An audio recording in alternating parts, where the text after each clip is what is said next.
It's Sunday, February 2nd. I'm meteorologist Don Day with a special podcast update for you on this incoming storm. It's going to impact just about everybody where we have this podcast made for: Wyoming, Colorado, western South Dakota, western Nebraska.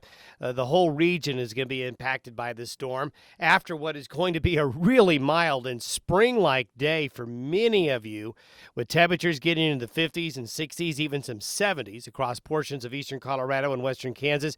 We're going to be looking at a major change. It all gets started tonight. We're going to see snow and rain showers developing by, let's say, 5, 6 o'clock or so along the Montana-Wyoming border near Sheridan, Cody, and into Yellowstone Park. By midnight tonight, snow will go as far south as Evanston to about South Pass and Lander, to about Casper, to just north of Lusk, then up to Rapid City, and then all points north from there. By the morning hours of Monday, we're then going to see snow spreading into southwestern Wyoming, all of central and western Wyoming, all of northeastern Wyoming, and then we're also going to be looking at areas of fog and freezing drizzle developing along the I-25 corridor. We're going to see fog and freezing drizzle developing after sundown, but especially after midnight, from near Douglas to Wheatland to Cheyenne to the Colorado state line, then out to the Nebraska border. This is really going to include the summit between Cheyenne and Laramie. That could get fogged in with freezing drizzle, causing limited visibility and some real big problems for travelers. We're expecting the travel weather by midnight tonight through sunrise Monday to be very, very poor over the central, northern, northeast, and western areas of Wyoming. And then by the, let's say, sunrise Monday, between sunrise Monday and noon Monday, parts of southern Wyoming, like around Carbon County, around Saratoga and Rawlins, and then Cheyenne and Laramie, those areas will be last to see the snow starting before it then develops south and moves into the Front Range of Colorado by the, let's say, early to mid-afternoon hours of Monday.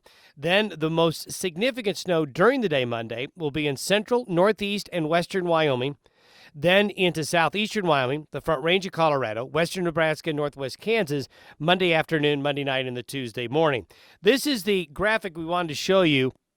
Again, this is a computer model, so take with a grain of salt, but what it highlights for you is what the model says should be the amounts of snowfall that fall. Now, this is based on a 10-to-1 ratio, meaning this would be snow falling at 32 degrees. So it may be underestimating these amounts. All these numbers you see are snowfall totals by midnight Tuesday. And you can see it's the central areas of Wyoming that are going to see the heaviest snow in this area right here.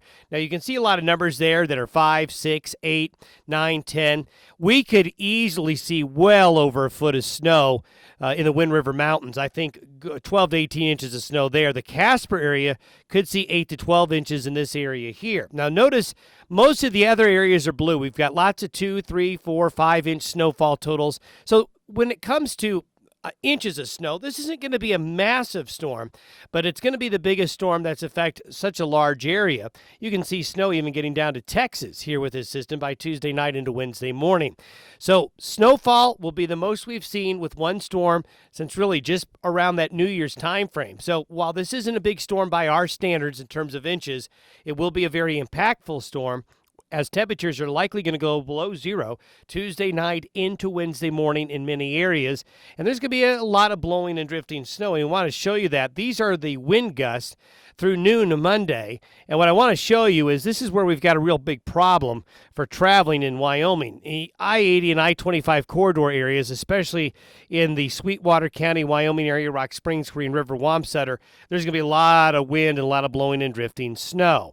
So this storm has got all it needs to be very impactful. Stock growers and travelers, be prepared.